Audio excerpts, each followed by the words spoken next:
Buenas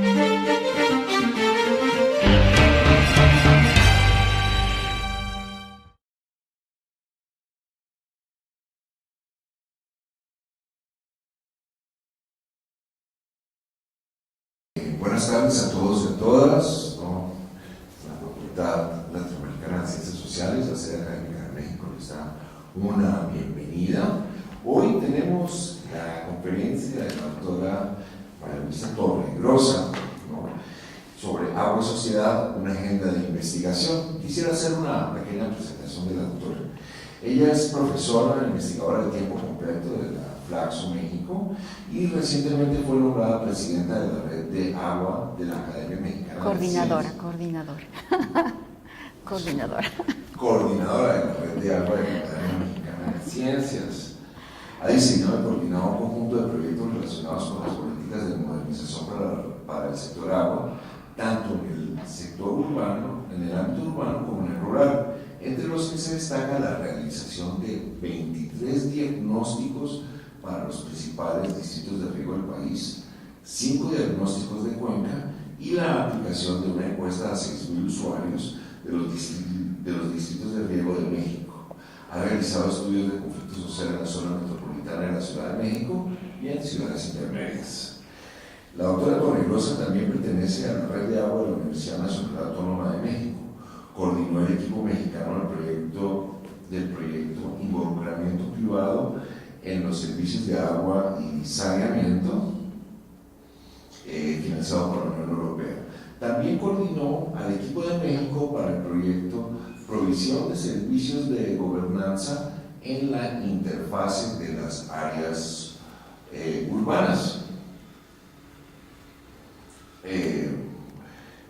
financiado por el University College de Londres. Actualmente coordina el equipo del proyecto Una red de conocimientos para solucionar problemas de agua en la vida real en los países en desarrollo, estableciendo puentes entre los contrastes.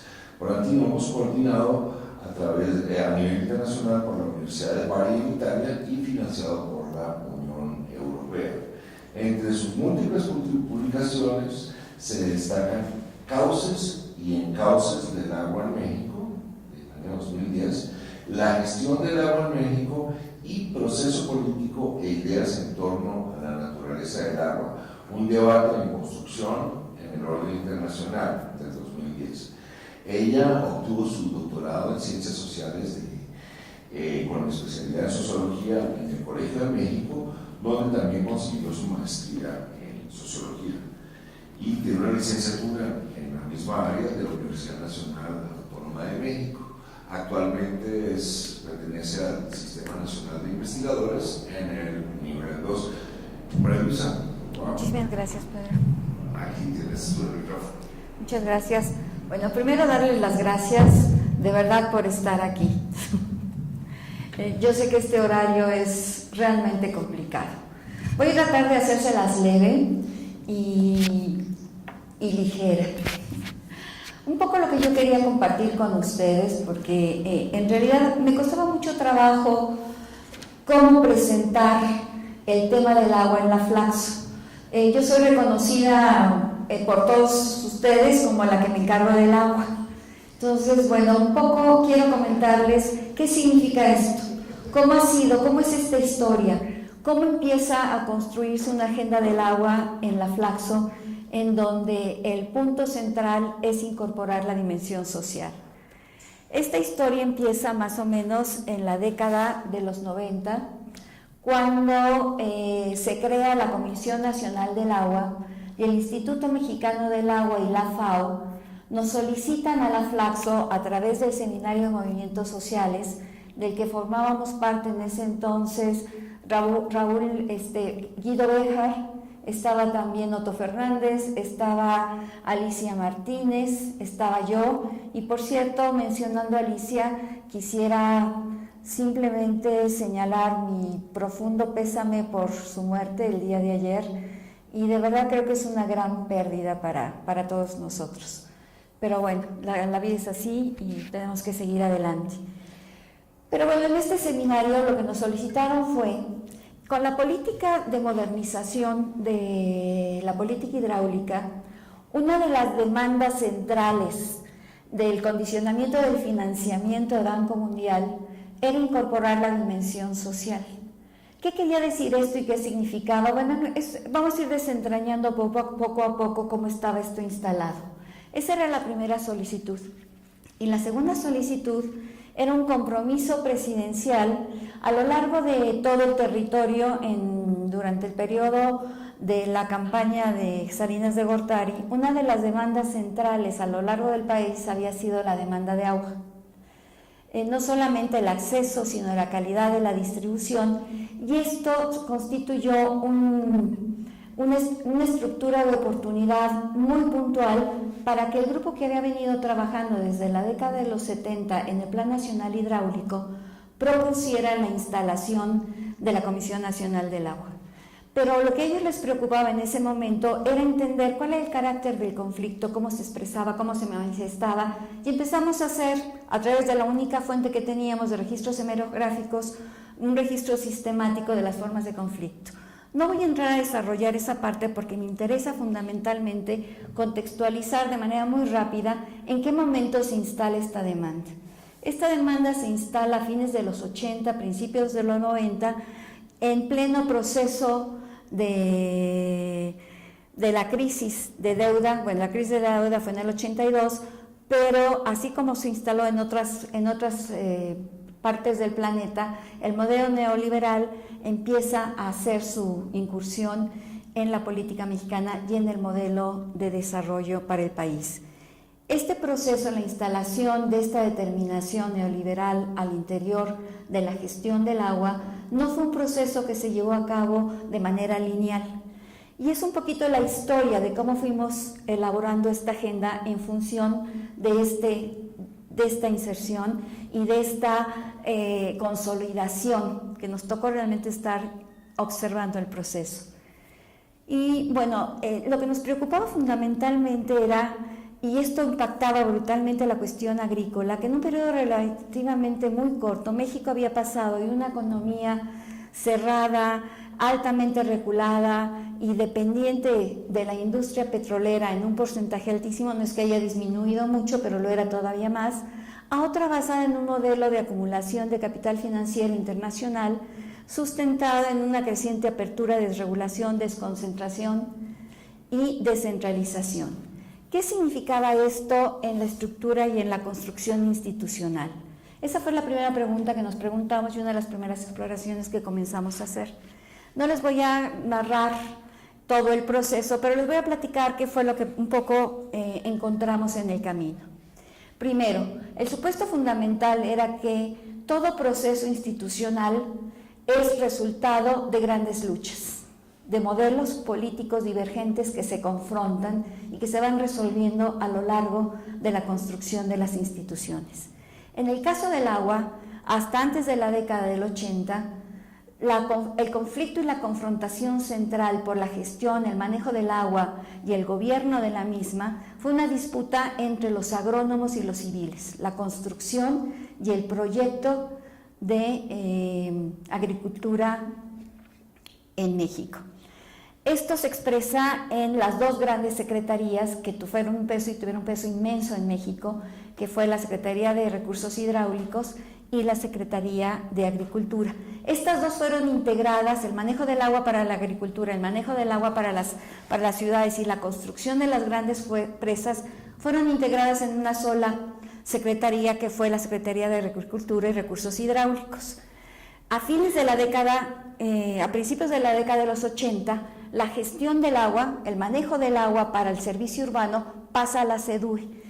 Cuando empieza, a la SAOP, perdón, que era la Secretaría de Asentamientos Humanos y Obras Públicas. En la década de los 80 y hasta fines del mismo, a lo largo de todos los 80, se empieza a gestar el modelo que va a imperar y que confronta dos proyectos sustancialmente y que después van a quedar concentrados en la Comisión Nacional del Agua.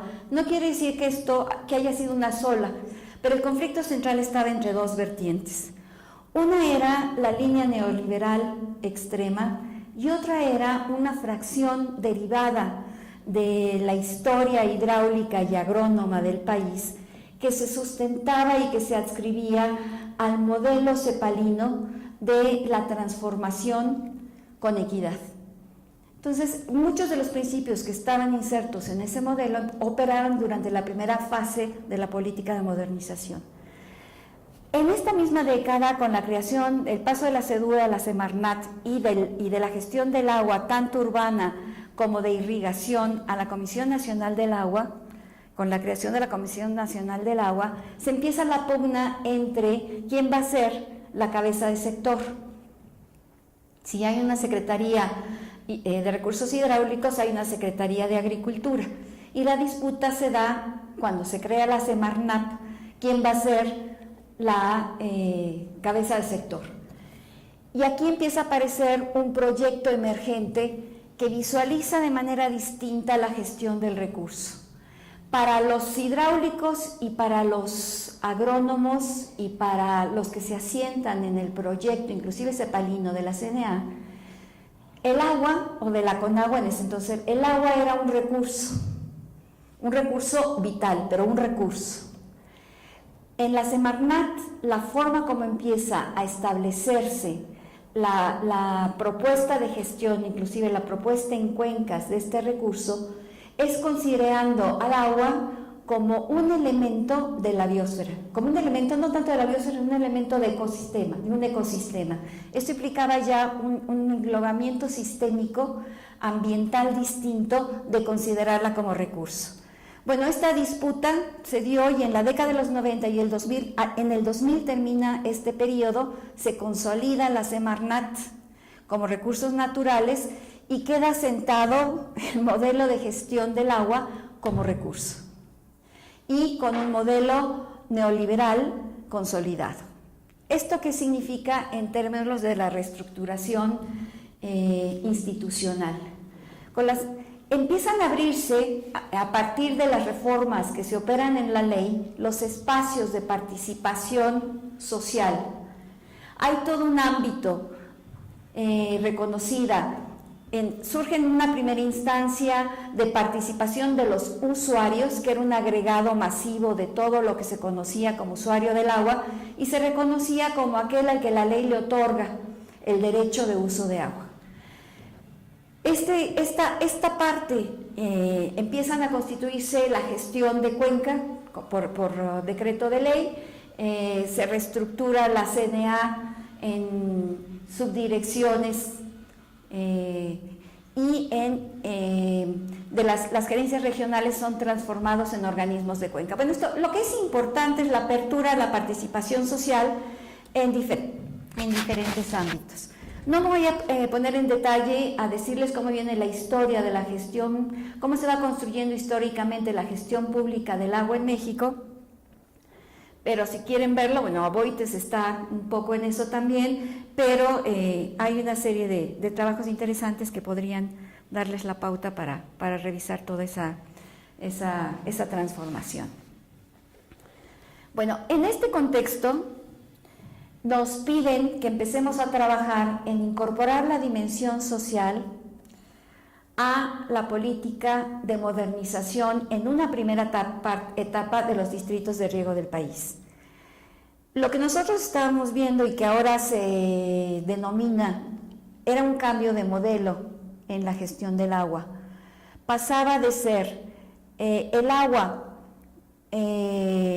del agua de la nación, todo el proceso histórico que concentró y centralizó la gestión del agua en una estructura muy vertical a lo largo y ancho del país, que era realmente un gran poder, pero un gran poder.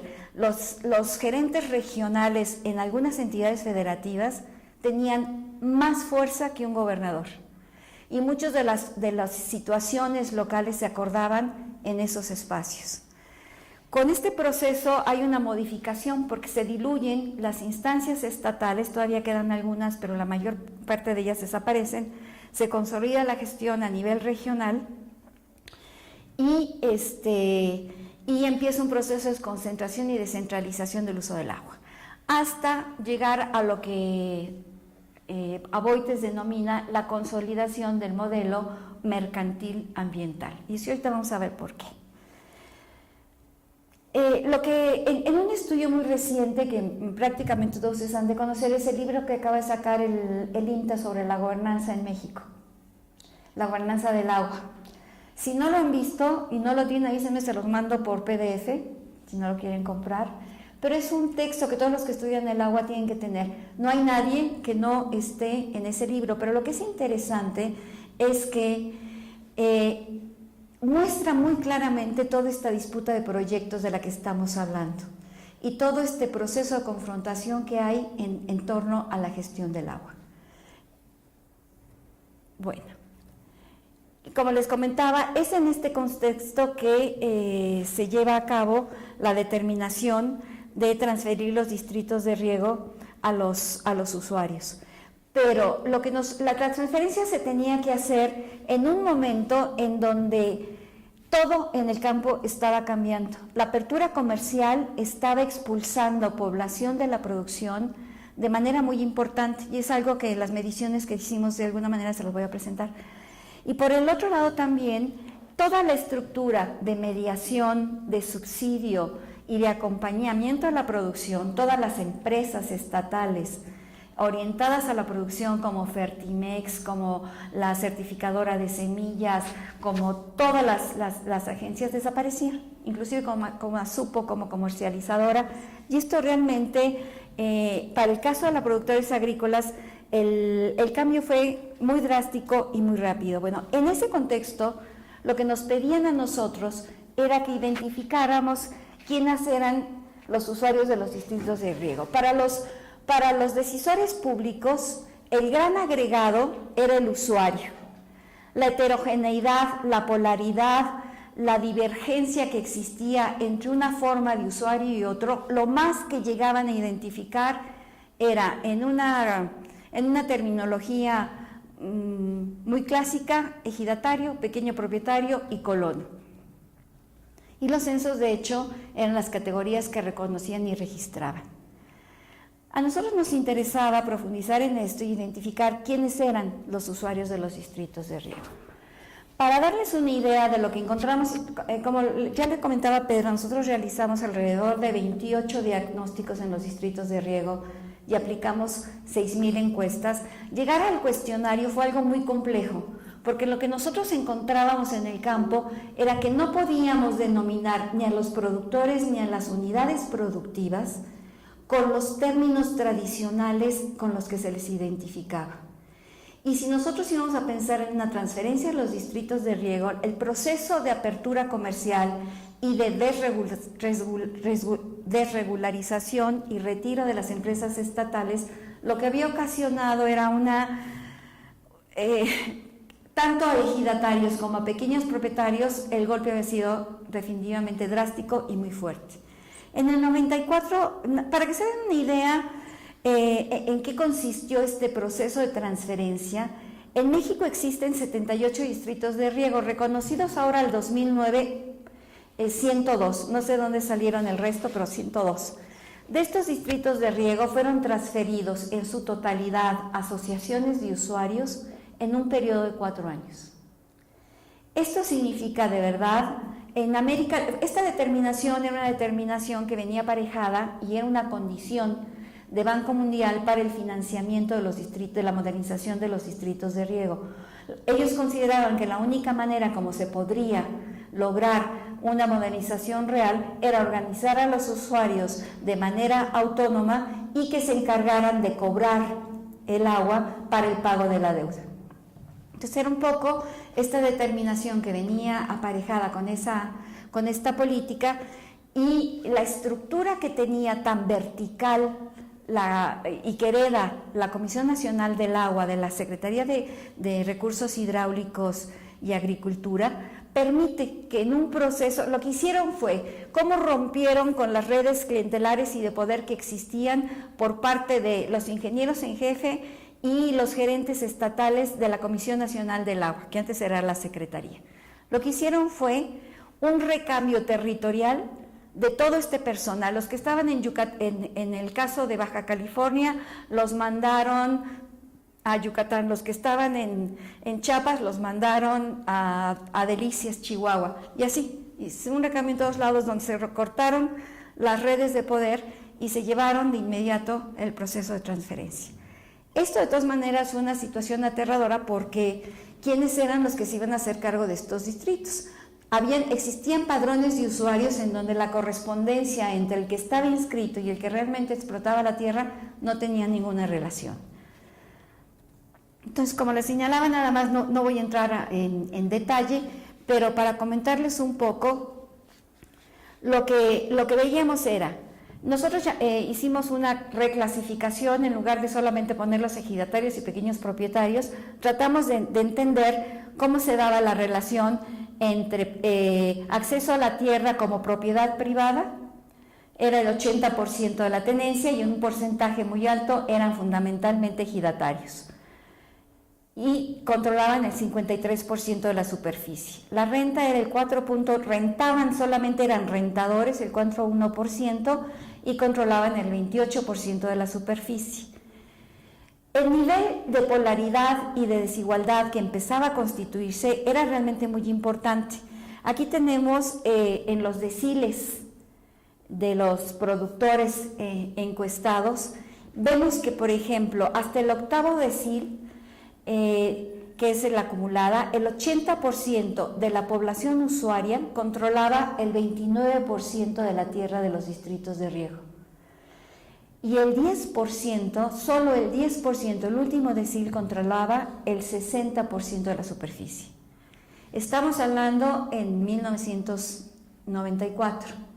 Esta es una gráfica que grafica el índice de Gini y muestra esta situación.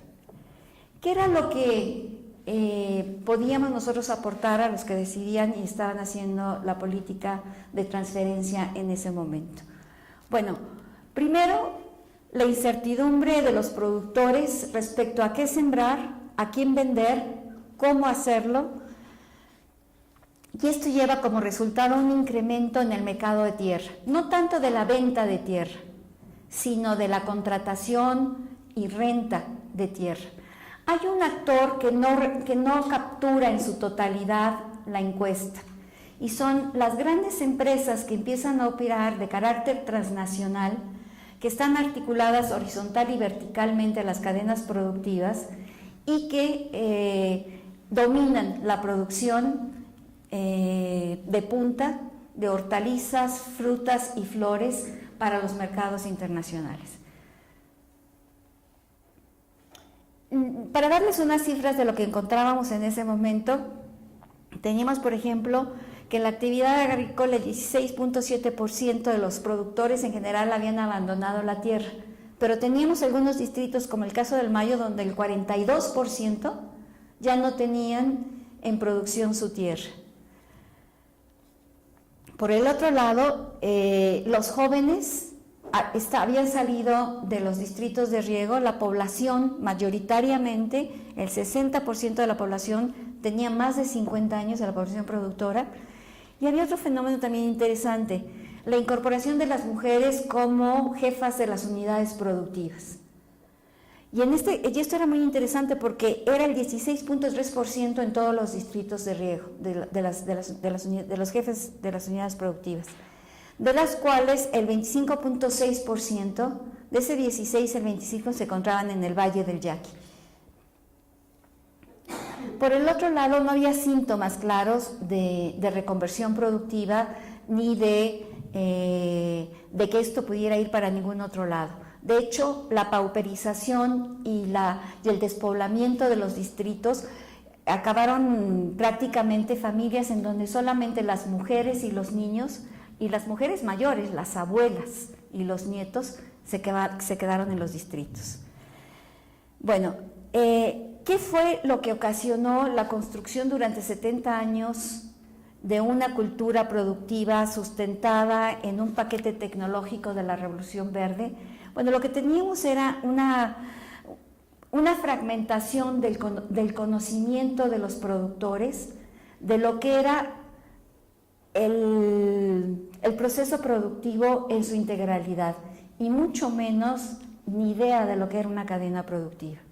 A estos productores, que eran la mayoría de los productores de riego, de las mejores condiciones de producción en el país, se les pedía que en un periodo de un ciclo al otro se transformaran de productores de granos básicos en empresarios propositivos que supieran qué vender, cómo vender y en dónde vender. Habían sido población, nosotros llevamos al sector ejidal peones de los bancos de Banrural, realmente fueron construidos como peones de Banrural. Entonces, de verdad, la masacre que se vivió en el campo mexicano, yo no creo que haya sido azaroso que en 2 décadas no haya habido censos en México. Para mí eso no es azaroso. Ahora, una de las propuestas de la política de modernización era la reconversión productiva. En estas condiciones nosotros nos preguntábamos cómo es posible que estos productores puedan reconvertirse en otra cosa que no son y no tienen de dónde. Paralela y simultáneamente teníamos un proyecto de la UNESCO, de PNUD, con mujeres productoras agrícolas. Y en este proyecto empezaban a mostrarnos y a demandar una actividad paralela para resolver el problema del ingreso y de la subsistencia de las familias en los distritos de riego. Nosotros no podíamos elaborar un proyecto muy elaborado y lo que les dijimos, bueno, ¿por qué no exploramos? Recuperamos la necesidad y el interés de ustedes y incorporamos el nuestro. Ustedes por un lado quieren mejorar la alimentación de sus hijos y tener que darles. Nosotros queremos explorar una nueva cultura productiva y queremos ver cuáles son las condiciones para poder instalarla. Que en la pregunta de la agenda investigativa que íbamos elaborando era cómo hacer observable lo inobservable. Y esa fue, yo creo que una de las experiencias más ricas que he tenido como investigadora en mi vida. La pregunta que nos formulábamos en ese momento es ¿qué estrategia permitiría el aprendizaje, conocimiento y empleo de la multiplicidad de dimensiones que implicaba producir en las condiciones actuales de los mercados? Nosotros no podríamos abordar la producción en una extensión muy amplia, pero podríamos trabajar a nivel del huerto familiar. Y entonces decidimos hacerlo y tomar el huerto familiar como el ámbito experimental en donde trabajaríamos la instalación y la construcción de esos observables. Lo que hicimos fue desarrollar una red de cooperación tecnológica. Esta red de cooperación tecnológica lo que nos permitió fue, por un lado teníamos a un grupo de cientistas sociales que identificaba junto con los técnicos agrícolas de las diferentes especialidades, porque no solamente en los campesinos está fragmentado la integralidad de los procesos, también lo está en los investigadores, está en el conocimiento científico. Entonces tenía que haber una forma social que acabó constituyéndose el equipo de investigación de cientistas sociales que articulaba primero identificaba la necesidad y articulaba la resolución tecnológica. No les voy a contar la historia, pero para no hacerles el cuento largo, en 4 años se instalaron con una producción de agricultura sana 25 huertos tutoreados por el equipo y 25 huertos que surgieron en torno a la experiencia. Cuando terminamos la experiencia y estábamos en condiciones de dar el salto cualitativo y cuantitativo, de conocer cómo se generalizaba una experiencia de este tipo y contábamos con el financiamiento del PNUD, con 3 millones del PNUD, los que dijeron no fueron los institutos en los que estábamos. Tanto la UNAM, del Instituto de Biotecnología, el Instituto de Biotecnología de la Universidad Autónoma del Estado de Morelos, el Instituto Mexicano de Tecnología del Agua, todos ellos dijeron no. Y esto fue muy interesante porque una de las cosas que nosotros aprendimos en este punto fue en eso, en que había cosas que para todo el mundo eran muy obvias. Por ejemplo, les voy a contar el tema de las plagas. En el huerto uno de los principales problemas que existía era el tema de los insectos. Pero para la población de los distritos de riego, y estamos hablando de mujeres que cultivaban 10 hectáreas de tierra, pero 10 hectáreas de tierra que eran totalmente no rentables, Primero, tenían un desconocimiento total de cómo extraer una semilla de una planta. No sabían lo que era una recuperación, el concepto de recuperación de suelos y de nutrientes en el suelo. No tenían la más remota idea de diferenciar dentro de los insectos a los que eran plaga y a los que no eran. Tenían la cultura de la masacre. La noción y el concepto de control integrado de plaga tenía que instalarse. Entonces, instalar una cultura competitiva, sana y orgánica suponía una revolución en estos personajes muy grande. Pero lo que fue interesantísimo es la energía que encontramos al interior de los institutos de investigación y el entusiasmo, es decir, ¿cómo fue que enganchamos a los investigadores? Proponiéndoles armar un protocolo, y ese protocolo nosotros comprometernos junto con la población al registro sistemático de cada una de las dimensiones que ellos definieran. Y así fue. Se hizo todo un protocolo de los entomólogos para los insectos en la zona, todo sobre la cuestión de los suelos, sobre la cuestión de las plantas, sobre el uso consultivo del agua, y se incorporó a la población. Allí aprendimos que el incorporar a la población en el registro les hacía observable lo inobservable. Ahí empezaron a distinguir entre el insecto que come planta y el insecto que come insecto. Y esa diferencia y ese principio de conocimiento era básico para la aplicación de lo que era el control integrado de plagas. Bueno, cada una de las dimensiones tenía ese nivel de detalle, ese nivel de registro, ese nivel de articulación. Y realmente resultó en un proceso de aprendizaje muy interesante. Ahora, ¿qué es lo que estamos haciendo ahora? Todos estos procesos han sido un aprendizaje realmente importante para nosotros. En la parte en la que hemos incursionado a partir de las investigaciones con la Unión Europea, tanto para la participación privada como la Universidad de Londres, como el de las redes de conocimiento, tiene que ver precisamente en las formas como la gente y la población accede al agua y las tradiciones que existen en las poblaciones comunitarias más tradicionales de estas formas. ¿Y en dónde se inscribe nuevamente este trabajo y esta necesidad? Primero, en una determinación mundial a través de las metas del milenio de contribuir con la cobertura universal en agua y saneamiento para el 50% de la población en el planeta. ¿Qué significa lograr y llegar a este punto? No es sencillo. Primero, porque hay una disputa muy grande y hay un conflicto muy grande en torno a la resolución no solamente de la crisis del agua, sino de las formas de acceso. Y tiene que ver en cómo se concibe la relación con el recurso. Y el espectro va desde concebir el agua como mercancía hasta concebir el agua como patrimonio de la biosfera. Esta disputa está sentada en todas las luchas internacionales del agua, tanto los contras como los pros, contra el agua como mercancía y los pros de concebir el agua no como recurso, sino como un elemento sustantivo de la biosfera, ¿no? Y los rangos intermedios de todo lo que esto significa. Bueno, el tema que nos ocupa ahora y donde queremos empezar a incidir es, en el caso de México, el 77% de la población en México es urbana y el 33% restante se asienta más o menos en 184.748 localidades de menos de 2.500 habitantes. El tema no es la resolución del agua en el ámbito urbano.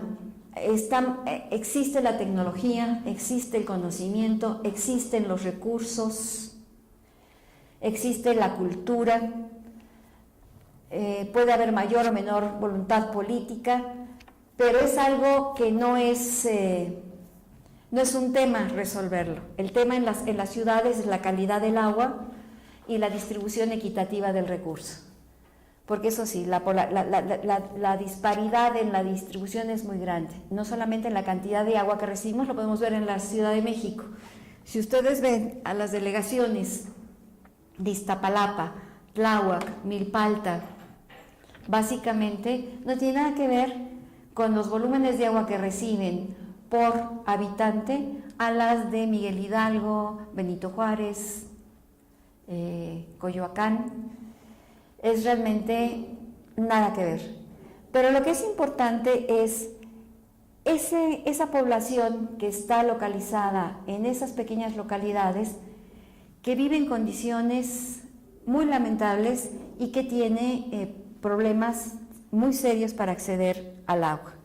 La pregunta que aquí y que queremos ahora sí empezar a avanzar en su resolución es cómo lograr avanzar en el cumplimiento y dotación universal de agua y saneamiento en México en las zonas rurales y periurbanas.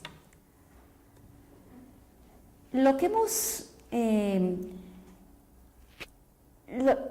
una de las cuestiones que nos inquieta es que el análisis de la gestión y el manejo de los recursos hídricos, particularmente del acceso y gestión del agua domiciliaria, se ha enfocado fundamentalmente tanto a los sistemas tecnológicos y organizativos de las instituciones formales y legales, de las formas legales e institucionalizadas.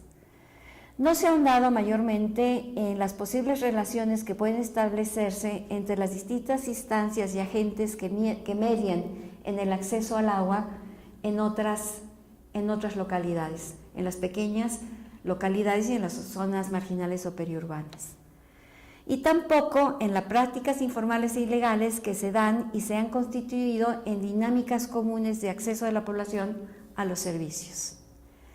En el estudio que hicimos con la Universidad de Londres, con el Departamento de Planeación Urbana, llegamos junto con Adriana Allen y se hizo un estudio comparativo de la situación de formas de acceso al agua y de gobierno del agua en las zonas periurbanas, en la India, en Egipto, en México, en Ecuador y en Venezuela. Y un poco lo que este cuadro nos muestra es que hay dos ejes sobre los que se rige el acceso al agua: las acciones orientadas por las políticas y las acciones orientadas por las necesidades. Del lado izquierdo tenemos las acciones orientadas por la política, del lado derecho las acciones orientadas por las necesidades. En la resolución del acceso vemos tanto en el carácter público del acceso al agua como las formas cooperativas, comunitarias, las juntas vecinales que organizan a través de sus propios medios esa resolución. Y en la parte baja, tanto en las formas orientadas por política como en las formas orientadas por las necesidades, una creciente incursión de las formas de producción de agua para consumo humano de empresas totalmente informales e ilegales. No sé si ustedes hayan estado alguna vez en alguna zona, en Xochimilco, en Milpalta, en Tlalpan, donde pueden encontrar garrafones de 20 litros que se llenan en las garzas, donde se llenan los tanques de agua que distribuyen en agua en la ciudad a las zonas marginales, y que no pagan un quinto por esa agua más allá de una mordida al que les abre la pipa, les abre la garza. Y no hay ningún monitoreo, ni seguimiento, ni evaluación de la calidad del agua que se distribuye a la población. Si la calidad del agua electropura está bastante cuestionada porque la normatividad que existe es bastante laxa y no hay un sistema de monitoreo y seguimiento de esa calidad, imagínense el agua que llega a esas familias.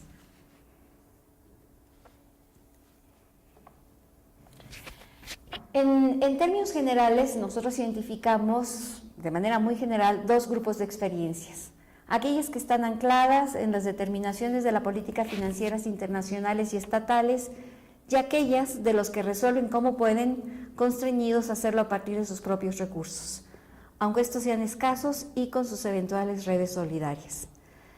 nos interesa enfatizar que por un lado encontramos una enorme acumulación de conocimiento y tecnología, mientras que en el otro extremo observamos un reservorio excepcional de capacidades que nos muestran una voluntad de resolución original de las que sabemos muy poco. Hay una experiencia en Orangi, Pakistán, que es realmente muy interesante y que después de la experiencia del Carrizo, donde logramos esa articulación entre conocimiento científico para la resolución de problemas en la producción de población económicamente desfavorecida, encontrábamos que en Orangi, un centro de investigación tecnológico, empieza en una pequeña escala, en un proceso muy similar al que seguimos en el Carrizo, la solución no de abasto al agua, porque esa estaba más o menos resuelta, sino era de drenaje. Y junto con la población y la organización, empezando de un nivel muy local, lograron resolver el problema y además articular la red a nivel inclusive público para resolver el tema del saneamiento, porque el saneamiento no es un problema que puede resolverse con la participación de la población, es un problema de otro nivel. Pero el nivel de escala menor, que es el del drenaje, fue posible. Y de verdad, si alguno de ustedes tiene interés, esa experiencia es realmente muy entusiasmante y muy particular. Yo creo que aquí el trabajo de investigación que queremos hacer es cómo se haría esto, qué papel podría jugar los centros de construcción de conocimiento, cómo se puede armar una red de cooperación tecnológica, cómo se puede construir lo inobservable como observable en la resolución del abasto de agua a las poblaciones más pauperizadas del país.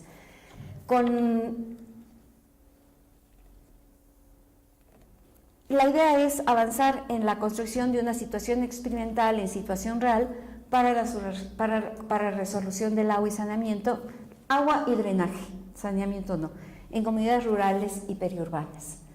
Bueno, ¿cómo lo vamos a hacer? Estamos todavía en eso, estamos recién en la elaboración del proyecto de investigación y hay varias líneas que estamos explorando para ver cómo lo logramos. Bueno, no tengo mucho más que contarles, pero quisiera pasar ahora a la parte de las preguntas por parte de ustedes, si es que hay alguna.